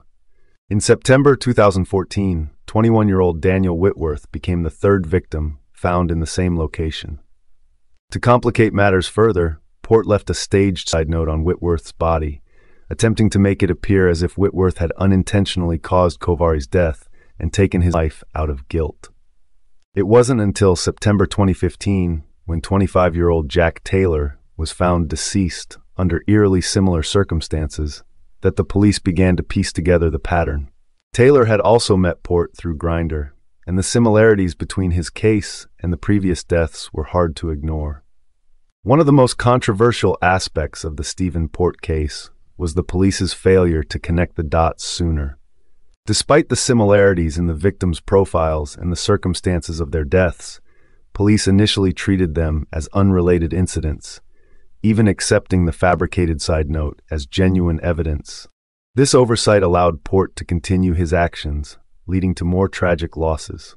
The LGBTQ+ community and the victims' families repeatedly pushed for deeper investigations, but their concerns were largely disregarded. Critics argue that the police response may have been influenced by bias, contributing to a lack of urgency in the investigation. It wasn't until Jack Taylor's death, coupled with intense media scrutiny and public pressure, that law enforcement took a closer look at the case. Stephen Port was arrested in October 2015 after investigators re-examined the evidence from the string of deaths. This included CCTV footage showing Port with some of his victims and other key details that revealed his involvement. Investigators found that Port had a pattern of carefully planning and covering up his actions, particularly by using drugs and disposing of evidence. During his trial, the prosecution presented overwhelming evidence, including Port's online activity and the materials found in his possession. Port showed little emotion throughout the proceedings and offered no substantial defense. In November 2016, he was convicted of the murders of Anthony Walgate, Gabriel Kovari, Daniel Whitworth, and Jack Taylor, as well as several other charges related to assaults on individuals who had survived his attacks. Port received a life sentence without the possibility of parole. Gary Ridgway, infamously known as the Green River Killer, is responsible for the deaths of at least 49 women, though he has claimed the number could be as high as 80. Ridgway's crimes, which terrorized the Pacific Northwest from the early 1980s to the early 2000s, targeted vulnerable women, particularly sex workers and runaways. His ability to evade capture for nearly 2 decades while leading an outwardly normal life made his case one of the most infamous in American criminal history. Born in 1949 in Salt Lake City, Utah, Gary Ridgway's early life was fraught with difficulties. His family dynamics were often troubled, with reports suggesting his mother was controlling, while his father expressed disdain for sex workers. This environment seemed to have a profound impact on Ridgway, as he developed complex and conflicted feelings about women, particularly those working in vulnerable professions. Ridgway exhibited concerning behaviors as a child, including bedwetting, which psychological studies sometimes associate with later violent tendencies, especially when accompanied by parental humiliation. His struggles continued into adolescence, where he was described as having low academic performance and difficulty connecting with peers. Despite these challenges, Ridgway managed to appear outwardly ordinary. After high school, he joined the Navy and served in Vietnam. It was during this time that he began soliciting sex workers, a practice he would continue throughout his life. Despite his troubled inner world, Ridgway married 3 times and fathered a son, managing to keep his dark desires hidden from those around him. Ridgway's killing spree began in 1982 in Washington state, specifically around the Seattle and Tacoma areas. Ridgway used promises of money or rides to lure his victims into his truck or home, where he would strangle them, either with his hands or with improvised ligatures, before dumping their bodies in remote areas, often near the Green River, hence his notorious moniker. The discovery of the first victims near the Green River set off alarm bells, but Ridgway's method of selecting victims from marginalized groups made it difficult for investigators to track the pattern. He developed a routine for disposing of his victims' remains, sometimes revisiting the sites to engage in disturbing behavior with the bodies. This level of calculated planning, paired with his ability to blend into everyday life, allowed him to escape suspicion for years. Despite leading a horrific double life, Ridgway held down a steady job as a truck painter for over 30 years and lived in a suburban home. His unremarkable appearance and stable existence made him seem like an unlikely suspect, which helped him evade capture for an extended period. He successfully maintained his facade while committing dozens of murders. The Green River Task Force was established in the mid-1980s to investigate the growing number of murders in the area. However, despite the mounting bodies and evidence, Ridgway remained at large. His ability to avoid detection was partly due to his ability to blend into the community, He was seen as an average man, far from the stereotypical image of a serial killer. At one point, FBI profiler John Douglas and notorious serial killer Ted Bundy became involved in the investigation. Bundy, then imprisoned, provided insight into Ridgway's likely behavior, predicting that the killer would return to the crime scenes. Though Bundy's profile was helpful in shaping the investigation, it was not enough to capture Ridgway at the time. The major breakthrough came nearly 20 years after the murders began, thanks to advances in DNA technology. In 1987, Ridgway had been compelled to provide a saliva sample, which was re-examined in 2001 using modern techniques. The DNA matched several victims, finally leading to Ridgway's arrest on November 30, 2001, ending his years of terror. Faced with the undeniable DNA evidence, Ridgway confessed to the murders of 48 women in a plea deal that allowed him to avoid the death penalty. His confessions were chillingly detailed, recounting how he would select, lure, and kill his victims. Ridgway's detached manner during these confessions was unsettling, particularly considering the number of lives he had taken. As part of the plea agreement, he also helped investigators locate the remains of several additional victims, bringing some closure to the victims' families. The plea deal, though controversial, was deemed necessary by prosecutors to ensure Ridgway's cooperation in recovering the bodies of his victims and to provide answers to the families. In exchange, Ridgway was sentenced to life imprisonment without the possibility of parole, ensuring that he would never be free again. The nihilistic serial killer. Carl Panzram was one of the most terrifying and nihilistic figures in criminal history, driven by an intense hatred for humanity. Born in 1891 to poor Prussian immigrants on a Minnesota farm, his early life was marked by violence and abuse. Sent to reform schools where he was frequently beaten and silly abused, Panzram developed a deep disdain for authority and a worldview rooted in cruelty. By the age of 12, he was already committing petty crimes, setting the stage for his violent adult life. As an adult, Panzram's criminal career escalated dramatically. After a dishonorable discharge from the U.S. Army for theft, he began roaming the country, committing burglaries, assaults, and arsons.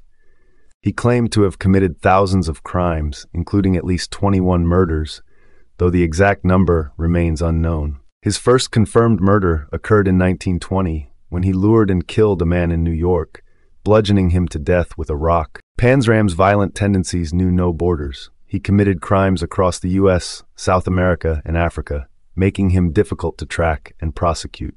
In one of his most audacious acts, Panzram stole a yacht, using it to lure and kill sailors, dumping their bodies overboard. His international crimes included the murder of a young boy in Angola. This ability to move freely between countries allowed him to evade justice for many years. What truly sets Panzram apart from other serial killers is his unapologetic embrace of evil. He expressed no remorse for his actions, instead writing an autobiography in prison where he openly detailed his hatred for humanity. Panzram believed that society deserved the cruelty he inflicted, viewing his violent acts as a form of revenge. He famously wrote, "I have no desire to reform myself. I believe the only way to reform people is to kill them." This nihilistic outlook, where violence was seen as a natural response to a cruel world, made him uniquely chilling. Even in prison, Panzram's violent nature persisted. In 1928, while incarcerated at Leavenworth Penitentiary, he killed a prison worker, Robert Warnke, by beating him to death with an iron bar. This murder sealed his fate, leading to his final death sentence. When the time came for his execution, Panzram remained defiant, telling the court he wished they all had one neck, so he could strangle them at once. His last words before being hanged in 1930 were a final act of rebellion. "Hurry it up, you Hoosier bastard. I could kill a dozen men while you're screwing around." Dennis Nilsen, often referred to as the Muswell Hill murderer or kindly killer, was a Scottish serial killer who murdered at least 12 young men between 1978 and 1983. His crimes were horrifying, not only because of the sheer number of victims, but due to the gruesome methods he used to dispose of the bodies. He was convicted in 1983, serving life in prison until his death in 2018.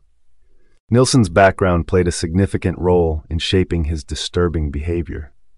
Born in 1945, his childhood was relatively unremarkable, but early signs of his troubling psychology began emerging during his time in the British Army.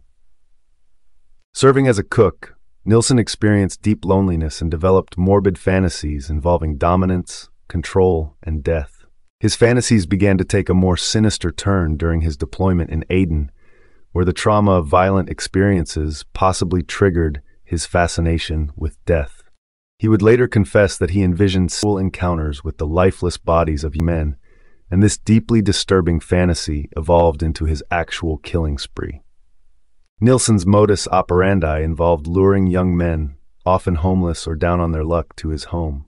After killing them, typically through strangulation or drowning, he would bathe and dress their bodies, sometimes keeping them for extended periods.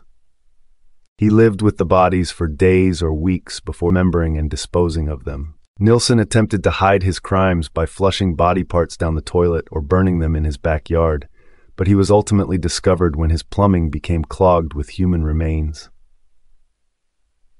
Lassen's trial was notable for the chilling lack of remorse he displayed. He confessed to the murders in great detail, but refused to take responsibility for his actions, citing his loneliness and repressed sexuality as contributing factors. His case raises important questions about how societal rejection and emotional isolation can fuel monstrous behavior. Dean Corll, infamously known as the Candyman and the Pied Piper, was an American serial killer responsible for at least 28 murders of young boys and men in Houston, Texas, between 1970 and 1973. Despite the heinous nature of his crimes, Corll remains less well-known compared to other notorious serial killers. His violent spree ended in 1973 when one of his accomplices, 17-year-old Elmer Wayne Henley, shot and killed him. Born on December 24, 1939, in Fort Wayne, Indiana, Corll's early life was unstable due to his parents' troubled marriage and subsequent divorce. He lived with his mother, moving frequently, and was described as a shy and introverted child. He worked in his family's candy company, where he earned the nickname the Candyman for handing out candy to local children. After a brief stint in the Army, Corll returned to the family business, which operated near schools in Houston, allowing him to build relationships with young boys, many of whom would later become his victims. Corll's killing spree is believed to have begun in 1970, with David Owen Brooks and Elmer Wayne Henley acting as his accomplices. Corll lured his victims, boys aged 13 to 20, under the guise of offering rides, parties, or money. Once in his home, the victims were handcuffed, tortured on a plywood torture board, and eventually killed by strangulation or shooting. Corll buried the bodies in various locations, including a rented boat shed, a forest near Lake Sam Rayburn, and a beach on the Bolivar Peninsula. The killings, later dubbed the Houston Mass Murders, claimed at least 28 lives. Most of the victims were from the low-income Houston Heights neighborhood, and their disappearances were initially dismissed by police, which allowed Corll's crimes to continue unnoticed for years. The true extent of the murders only came to light after Henley shot Corll on August 8, 1973, during an argument. Henley had brought two friends, Timothy Curley and Rhonda Williams, to Corll's house, where Corll became enraged. After Corll handcuffed the trio with the intent to kill them, Henley convinced him to release him, and then shot Corll in self-defense. Henley confessed to the murders and led authorities to the burial sites, where the remains of 17 victims were uncovered. He and Brooks were both convicted of multiple murders, with Henley receiving multiple life sentences and Brooks sentenced to life for his role. Despite the gruesome nature of his crimes, Corll's name is often overshadowed by other serial killers of the era, but his story remains one of the darkest in American crime history. Richard Trenton Chase, known as the Vampire of Sacramento, was an American serial killer and cannibal responsible for the brutal murders of 6 people in Sacramento, California, over a 1-month period in 1977. His gruesome crimes involved necrophilia and cannibalism, with a fixation on consuming his victims' blood stemming from his severe mental illness. Chase was born on May 23, 1950, into a troubled home where emotional trauma and family conflict marked his early years. He exhibited disturbing behaviors from a young age, such as cruelty to animals and setting fires, traits often linked to violent criminals. As he grew older, his mental health deteriorated further, developing delusions that his organs were failing and that drinking blood was the only way to prevent his body from disintegrating. This belief led to his fixation on consuming animal blood, which later escalated to seeking human blood. In 1975, Chase was institutionalized after he was found covered in blood, having consumed the blood of a rabbit. Diagnosed with paranoid schizophrenia, he was released into his mother's care, who stopped his medication, leading to a severe decline in his mental state. By 1977, Chase was living alone, deeply isolated, increasingly disconnected from reality. Chase's killing spree began on December 29, 1977, when he shot and killed 51-year-old Ambrose Griffin in a random attack. His crimes escalated on January 23, 1978, when he broke into the home of 22-year-old Teresa Wallen, who was pregnant. Chase brutally murdered her, engaged in philia, and drank her blood. Just days later, on January 27th, Chase committed his most horrific crime, murdering Evelyn Miroth, her 6-year-old son Jason, her nephew David, and her friend Dan Meredith. He mutilated the bodies, cannibalized them, and removed some of David's organs before fleeing the scene in Meredith's car. The level of violence in these murders shocked investigators and the public. Chase's apartment was found in a grotesque state, with blood-stained walls, human organs in his fridge, and blood-soaked utensils, revealing the depth of his delusions and cannibalistic rituals. Following the murders, police linked Chase to the crimes through ballistic evidence, and he was arrested on January 28, 1978. During his trial, Chase's defense argued insanity, but the jury convicted him of 6 counts of murder, sentencing him to death in 1979. While on death row, Chase was a target of abuse from other inmates due to his reputation as a cannibal. On December 26, 1980, Chase died by overdosing on medication in his cell. The Axeman of New Orleans was an unidentified serial killer who terrorized New Orleans and nearby areas between May 1918 and October 1919. Responsible for at least 6 murders and multiple injuries, the killer primarily targeted Italian grocers, breaking into their homes at night and attacking them with an axe, often using the victim's own tools. His random and brutal attacks, along with a letter he sent to the press claiming to be a demon from the hottest hell, turned him into a figure of both horror and mystery. The first recorded attack occurred on May 23, 1918, when Joseph Maggio and his wife, Catherine, were brutally murdered in their home. Over the following months, other attacks followed a similar pattern. An intruder would chisel open a door or window, enter homes while the occupants slept, and strike them with an axe. Survivors reported waking up to a shadowy figure looming over them. The Axeman often left little evidence, confounding investigators. Notable victims include Joseph and Catherine Maggio, grocer Louis Bessumer and his mistress Harriet Lowe, and pregnant Anna Schneider, who survived her attack. The killer's final known victim, Mike Pepitone, was murdered on October 27, 1919, but no one ever identified the Axeman. One of the most infamous aspects of the case was a letter the Axeman sent to a local newspaper on March 13, 1919, where he claimed to be a supernatural being and warned that he would strike again on March 19th. He cryptically wrote that anyone playing jazz music that night would be spared, prompting a citywide jazz night where homes and clubs played jazz to avoid the killer's wrath. No murders occurred that night, further fueling the legend of the Axeman. Despite extensive investigations, the Axeman's identity remains unknown, and the case stands as one of America's most notorious unsolved serial killings. Clifford Robert Olson Jr. was a notorious Canadian serial killer responsible for the murders of at least 11 children and teenagers in British Columbia between 1980 and 1981. His calculated and brutal crimes shocked the nation, and his manipulative behavior, both before and after his arrest, made him one of the most reviled figures in Canadian history. Born on January 1, 1940, Olson had a troubled upbringing and a long criminal history. By the time of his arrest for murder, he had accumulated over 90 convictions for various offenses, including theft, assault, and armed robbery. Despite his extensive criminal record, his capacity for violence went unnoticed until his horrific killing spree. Between November 1980 and July 1981, Olsen abducted, sexually assaulted, and murdered 11 victims, most of whom were between the ages of 9 and 18. He lured his victims, often hitchhiking or walking alone, into his car with promises of rides or money before violently attacking them. His victims included Christine Weller, 12, Darren Johnsrud, 16, Simon Partington, 9, and Judy Cosma, 14, all of whom suffered brutal fates at Olsen's hands. Olsen was arrested in August 1981 after attempting to abduct 2 girls. Once in custody, he made a controversial deal with the Canadian government.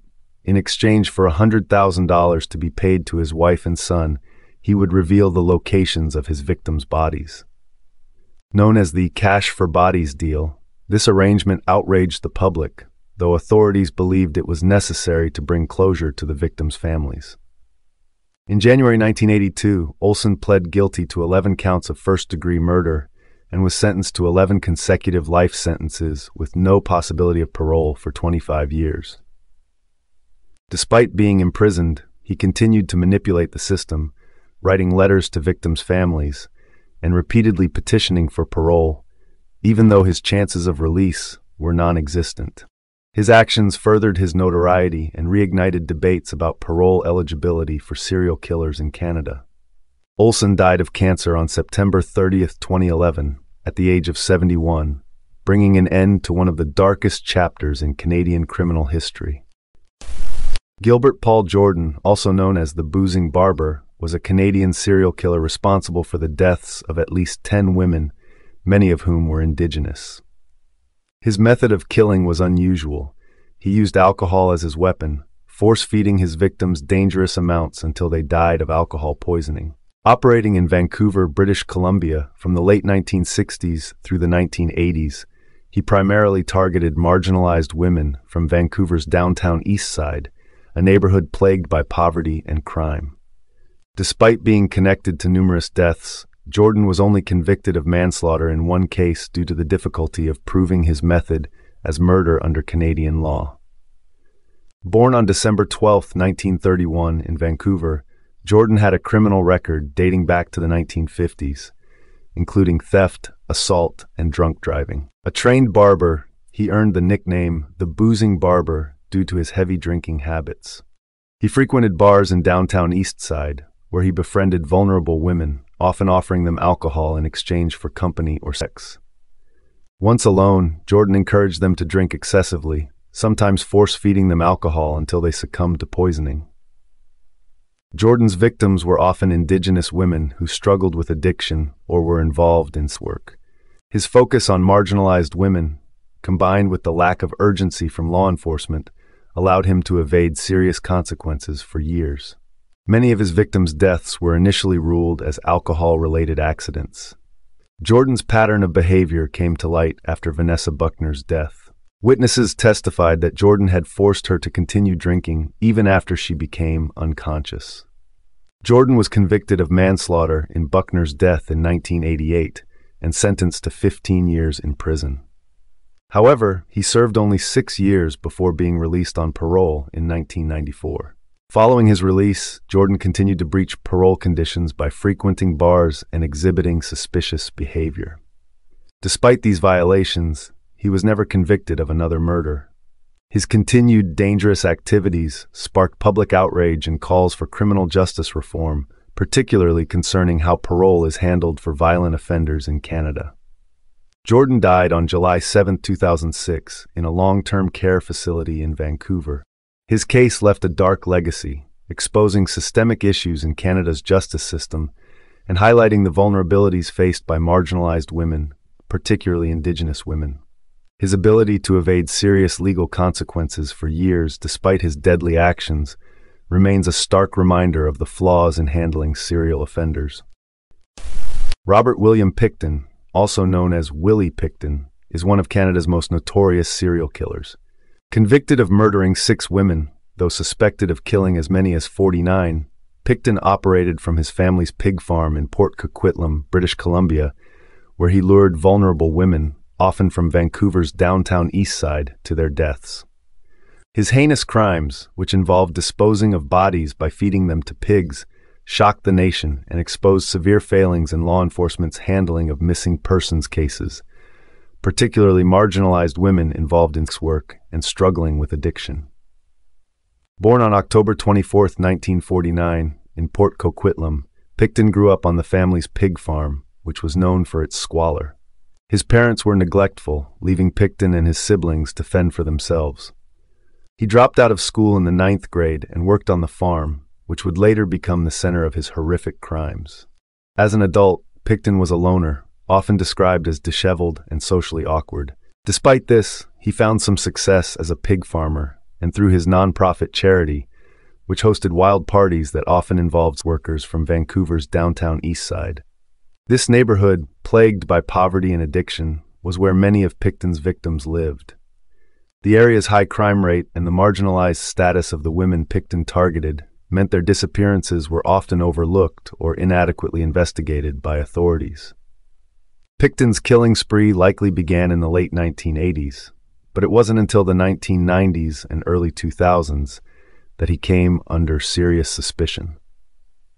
He targeted vulnerable women, luring them to his farm with promises of money or drugs. Once there, Picton murdered them, typically through strangulation or sting, and disposed of their bodies in unimaginably gruesome ways. One of his primary methods involved feeding the remains to his pigs, making it nearly impossible for investigators to recover remains. Many of his victims' disappearances went unnoticed or unreported, allowing him to kill for nearly 2 decades undetected. The isolated location of his farm, combined with the vulnerable status of his victims, helped Picton evade law enforcement for years. Despite complaints from family members of missing women, police investigations into the disappearances from Vancouver's downtown east side were slow and underfunded. Systemic bias against workers and Indigenous women further delayed serious inquiries. In 1997, Picton was arrested for the attempted murder of a woman who escaped after he stabbed her, but the charges were dropped, a major misstep that allowed him to continue killing. It wasn't until 2002, when a search warrant was executed on Picton's farm for firearms violations, that police uncovered evidence of his horrific crimes. Investigators found human remains, including bone fragments and personal items belonging to missing women, leading to the farm being declared one of the largest crime scenes in Canadian history. Picton was charged with the murders of 26 women, though he is suspected of killing many more. His trial, one of the longest and most complex in Canadian history, began in 2007. Due to the sheer volume of evidence, the trial was divided into 2 parts, with Picton initially tried for the murders of 6 women. Graphic testimony and forensic evidence revealed the full extent of his crimes, including how he disposed of bodies by feeding them to pigs. In December 2007, Picton was convicted of second-degree murder for the 6 deaths, receiving a life sentence with no chance of parole for 25 years, the maximum penalty in Canada. The remaining 20 charges were stayed, a controversial decision that angered many of the victims' families, who felt they had been denied justice. The failure to act on early warning signs, such as the 1997 attempted murder charge, has been heavily criticized. In response, the British Columbia government launched the Missing Women Commission of Inquiry in 2010, which found systemic bias against sex workers and Indigenous women contributed to the delay in investigating the disappearances. The commission made several recommendations to improve police procedures and address the vulnerabilities of marginalized communities. After his conviction, Picton reportedly confessed to an undercover officer that he had killed 49 women and had intended to kill 50. This admission, captured on video, has led many to believe that Picton's true victim count may be even higher than initially thought. Despite his confession, the full extent of Picton's crimes may never be known due to the methods he used to dispose of the bodies. Herbert Mullen was a serial killer active in California during the early 1970s, responsible for the brutal murders of 13 people. Born in 1947, Mullen grew up in a middle-class family, excelling as a popular student athlete during his youth. However, as he entered adulthood, Mullen began to exhibit signs of mental illness, which rapidly worsened in the years leading up to his killings. He suffered from paranoid delusions and auditory hallucinations, which became the driving force behind his murderous spree. Mullen believed that catastrophic earthquakes in California could only be averted through human sacrifice. In his psychotic state, he was convinced that the voices in his head were instructing him to kill in order to save the state from destruction. This delusion became the central motive for his seemingly random and erratic murders. Herbert Mullen's killings began in 1972, when he murdered a homeless man by brutally beating and stabbing him. Over the following months, his violence escalated, resulting in the deaths of 12 more victims in Santa Cruz County. Unlike other serial killers who target specific types of victims, Mullen's murders were indiscriminate, involving people from various walks of life.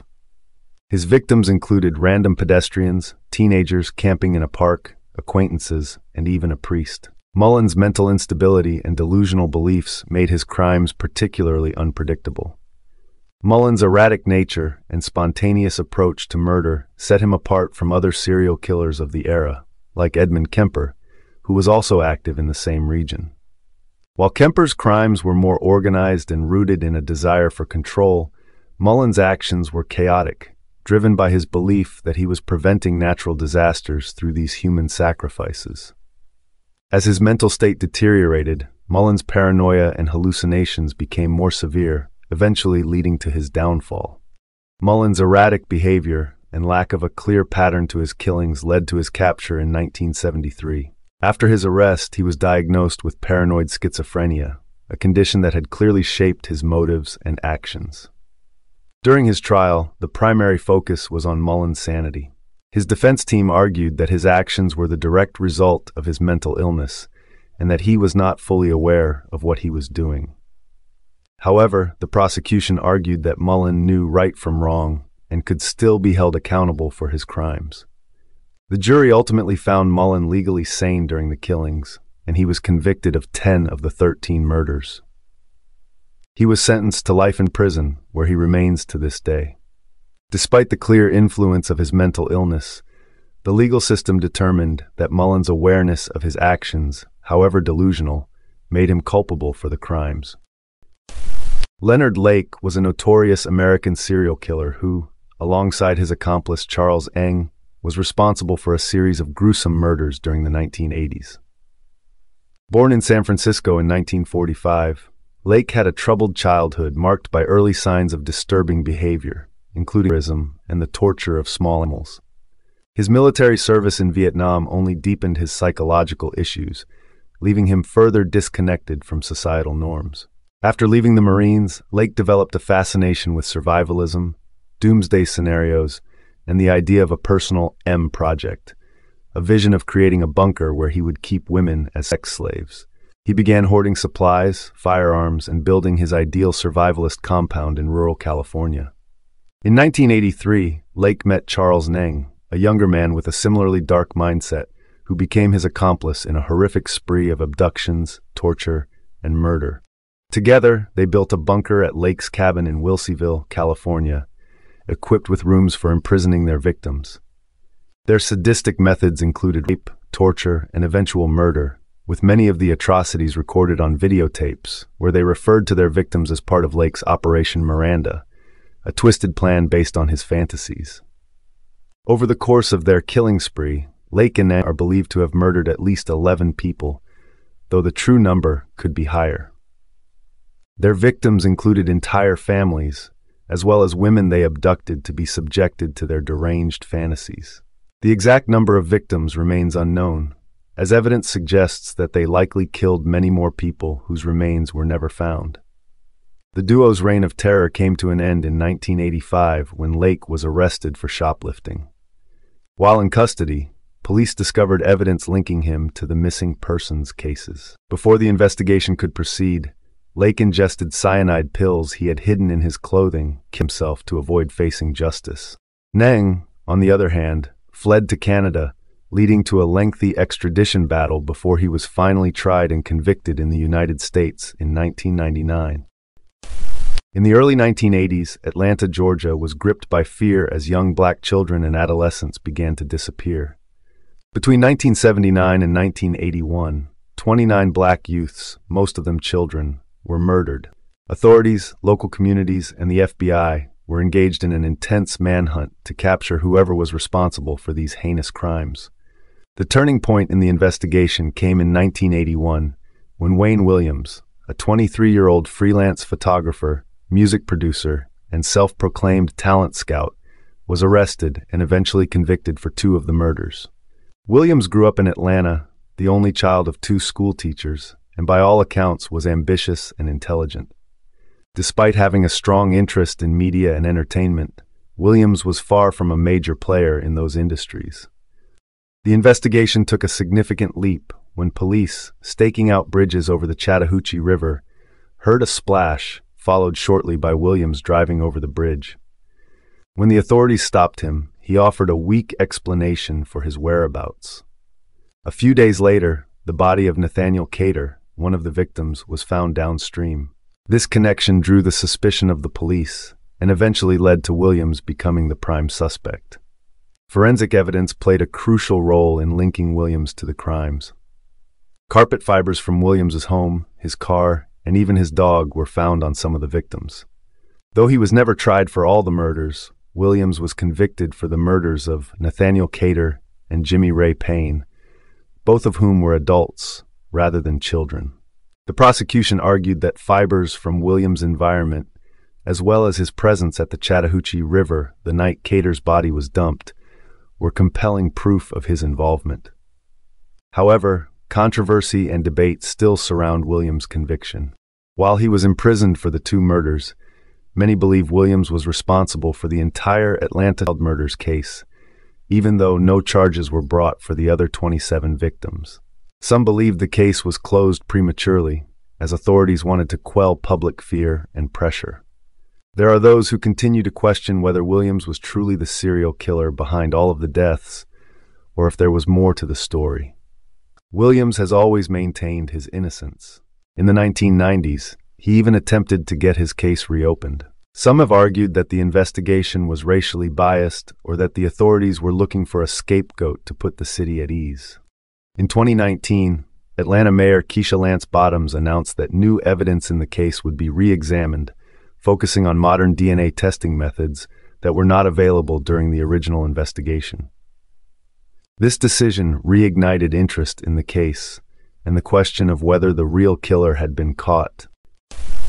Paul Bernardo, later known as one of Canada's most notorious criminals, led a seemingly normal life that hid a much darker side. Born in 1964 in Scarborough, Ontario, Bernardo grew up in a household that was troubled, with his father involved in criminal behavior. Despite these challenges, Bernardo outwardly appeared to live a successful and ordinary life. He was charming, good-looking, and educated, traits that allowed him to blend easily into society. However, behind this facade, he harbored disturbing tendencies that would eventually lead to a series of serious crimes. Between 1987 and 1990, a string of attacks occurred in the Scarborough area. Young women were targeted by an assailant who committed a series of unlawful acts against them.